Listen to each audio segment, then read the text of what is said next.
జమ్మూ కాశ్మీర్ సరిహద్దు వెంబడి భారత్ పాక్ మధ్య కాల్పులు తీవ్ర రూపం దాల్చాయి. లైన్ ఆఫ్ కంట్రోల్ భీకర కాల్పులతో దద్దరిల్లుతుంది. మొత్తం 3 స్థానాల్లో కాల్పులు జరుగుతున్నట్టు సమాచారం అందుతుంది. పాక్ ఆక్రమిత కాశ్మీర్లోని లీఫా లోయలో ఇప్పటికే కనీసం 4 పాకిస్తాన్ టెర్రరిస్టులను భారత ఆర్మీ మట్టుబెట్టినట్టు తెలుస్తోంది.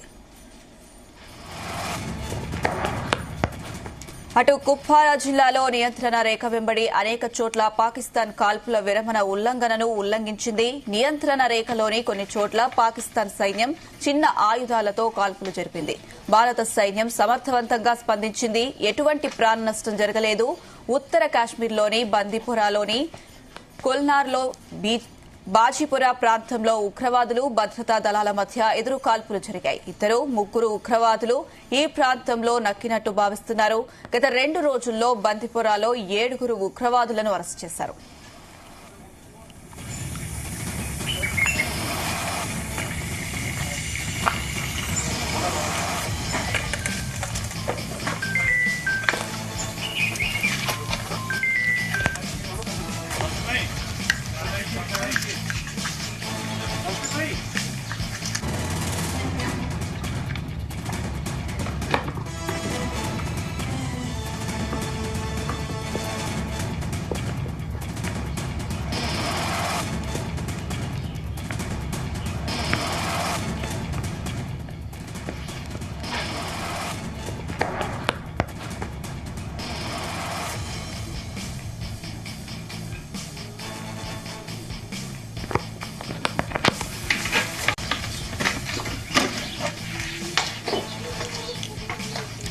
జమ్మూ కాశ్మీర్ సరిహద్దు వెంబడి భారత్ పాక్ మధ్య కాల్పులు తీవ్ర రూపం దాల్చాయి. లైన్ ఆఫ్ కంట్రోల్ భీకర కాల్పులతో దద్దరిల్లుతుంది. మొత్తం 3 స్థానాల్లో కాల్పులు జరుగుతున్నట్టు సమాచారం అందుతోంది. పాక్ ఆక్రమిత కాశ్మీర్లోని లిఫా లోయలో ఇప్పటికే కనీసం 4 పాకిస్తాన్ టెర్రరిస్టులను భారత ఆర్మీ మట్టుబెట్టినట్టు తెలుస్తుంది.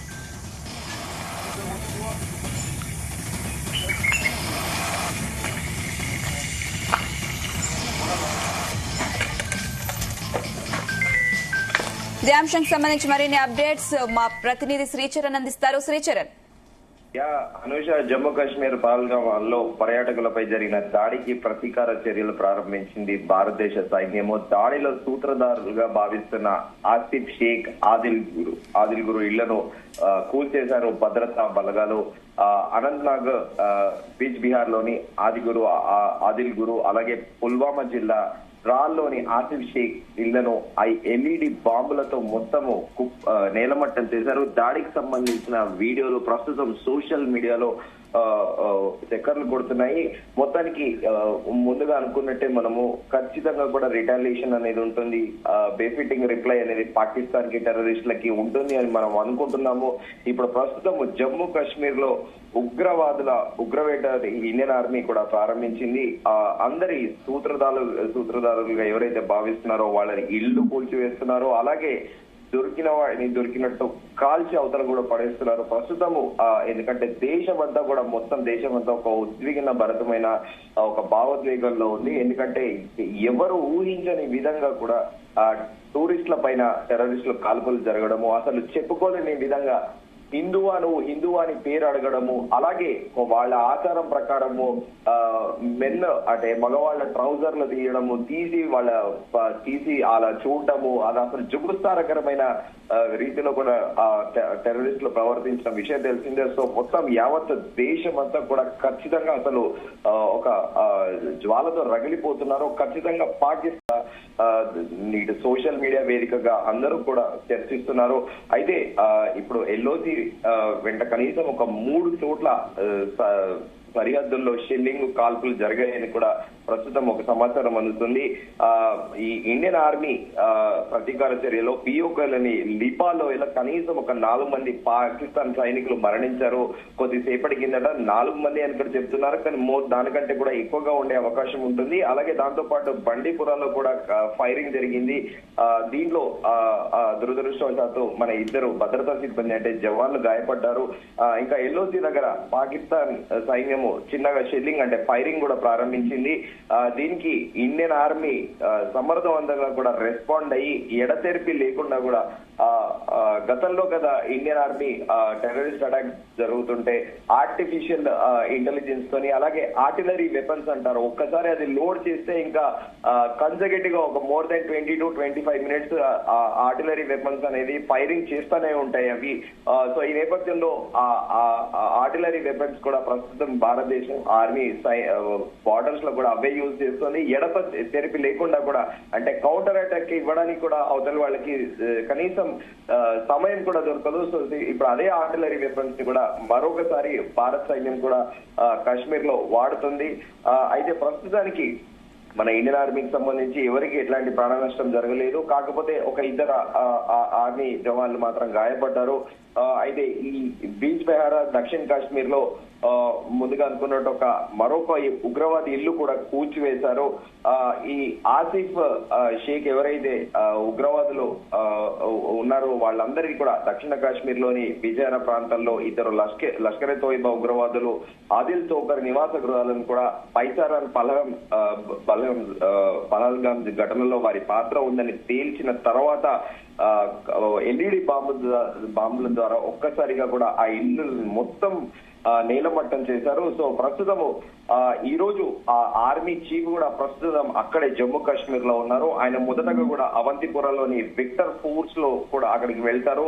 ఇది సౌత్ కాశ్మీర్ లోని జనరల్ గా ఆపరేషన్స్ కి బాధ్యత అంటే రెస్పాన్సిబుల్ గా వహించే ఆర్మీ డివిజన్. సో ఈ రోజు అక్కడ ఆర్మీ చీఫ్ వెళ్ళడము అలాగే ఎడతెరిపి లేకుండా అసలు గడిచిన 2 రోజులుగా కూడా ఇండియన్ ఆర్మీ టెర్రరిస్ట్ అనే పేరు గాని సింపథైజర్స్ గాని అలాంటి వాడు ఎవరు కనిపించినా కూడా వేటాడి కూడా చంపుతున్నారు. కానీ ఈ సూత్రధారులు ఎవరైతే ఉన్నారో వాళ్ళని ఎల్ఈడి బాంబులతో ఇల్లు పేల్చడము ప్రస్తుతం దేశవ్యాప్తంగా అందరూ కూడా చాలా ఉద్విగ్న భరితంగా కూడా హర్షం వ్యక్తం చేస్తున్నారు.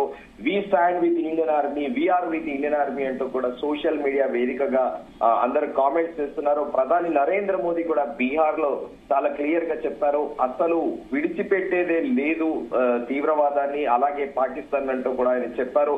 సో ఈ నేపథ్యంలో ప్రభుత్వం నుండి ఆర్మీకి కూడా చాలా క్లియర్ గా ఇన్స్ట్రక్షన్స్ వెళ్ళినట్టు కూడా తెలుస్తోంది. ఏ టెర్రరిజం అనే పదం జమ్మూ కాశ్మీర్ లో వినిపించకూడదు, ఎవడు సింపథైజర్ కాదు, ఏ టెర్రరిస్ట్ ఎవడు దొరికినా ఇమ్మీడియట్ గా ఎన్కౌంటర్ చేయాల్సిందిగా కూడా ఆదేశాలు కేంద్ర ప్రభుత్వం ఇచ్చినట్టు కూడా తెలుస్తోంది. సో ఇప్పుడు ప్రస్తుతం అయితే వేట అనేది మొదలైంది. ఈ వేట అనేది ఎన్ని రోజులు, 3 రోజుల 4 రోజుల వారం రోజుల ఎప్పుడు ముగిస్తారో తెలియదు. కానీ ఖచ్చితంగా మరోసారి జమ్మూ కాశ్మీర్ లో టెర్రరిస్టులు ఏమైనా యాక్టివిటీ చేయాలంటే వెన్నులో వణుకు పుట్టే విధంగా కూడా వారిపైన చర్యలు తీసుకోవాలని కూడా ఇండియన్ ఆర్మీ కూడా రగిలిపోతోంది. ఎందుకంటే ఆర్మీ వాళ్ళందరికీ కూడా ఒక ఫ్రెటర్నిటీ, ఎవరికైనా ఏ ప్రొఫెషన్ లో ఉన్న వాళ్ళందరికీ కూడా ఒక ఫ్రెటర్నిటీ ఉంటుంది. ముఖ్యంగా ఒక సోల్జర్ కి చిన్న గాయమైన, ఒక సోల్జర్ ప్రాణం పోయినా కూడా ఎంటైర్ ఆర్మీ అందరూ కూడా తమ కుటుంబంలో ఒక సభ్యుడు పోయినట్టు, ఒక సోదరుడు పోయినట్టు అలాగే భావిస్తారు. సో గతంలో కూడా పుల్వామా అటాక్స్ కానీ అలాగే జమ్మూలో జరిగిన అటాక్స్ కానీ వీటన్నిటిని కూడా ఖచ్చితంగా రిటాలియేట్ చేయాలి. తమ సోదరులను అనవసరంగా టెర్రరిస్టులు ఎవరైతే దాడి చేశారో వాళ్ళని వదిలిపెట్టేది లేదంటూ కూడా గతంలో కూడా మనం పలుమార్లు ఆర్మీ జవాన్లు కానీ ఆర్మీ అధికారులు కానీ తమ ఇంటర్వ్యూలలో కూడా చూసాము. సో ఒక్క జవాన్కి చిన్న కాలి గాయమైనా కూడా ఎవడైతే ఫైర్ చేశారో వాళ్ళకి ఖచ్చితంగా భారీ మూల్యం అయితే చెల్లించుకోక తప్పదు. సో ప్రస్తుతము ఇండియన్ ఆర్మీ కూడా చాలా ఫైర్ మీద ఉంది. ఈ టెర్రరిస్ట్ అనేవాడు ఎక్కడ దొరికినా కూడా ఇంకా వాడి పని అవుటర్ల చెందన కూడా ప్రస్తుతం జమ్మూ కాశ్మీర్ లో ఉంది. మొత్తానికి భారతదేశ ప్రభుత్వం కూడా అంత ఈజీగా వదిలిపెట్టే స్థితిలో అయితే లేదు. సో ఇప్పుడే ఒక రకంగా చెప్పాలంటే ఆపరేషన్ అనేది ఇప్పుడే స్టార్ట్ అయింది. దీని తీవ్రత పోను పెరిగే అవకాశం ఉందంటూ కూడా ప్రస్తుతము విశ్వసనీయ వర్గాల సమాచారము. సో ఈ నేపథ్యంలో టెర్రరిస్ట్ అనేవాడు అతి త్వరలో కూడా జమ్మూ కాశ్మీర్ నుంచి కాదు, అసలు ఇండియన్ బార్డర్స్ లో పరిసర ప్రాంతాల్లో కూడా ఎవడు ఉండే పరిస్థితి కల్పిస్తామని కూడా ఆర్మీ అధికారులు కూడా చాలా భీష్మించుకొని కూర్చున్నారు అనేది కూడా సమాచారం. Anusha. Right Sricharan, thank you.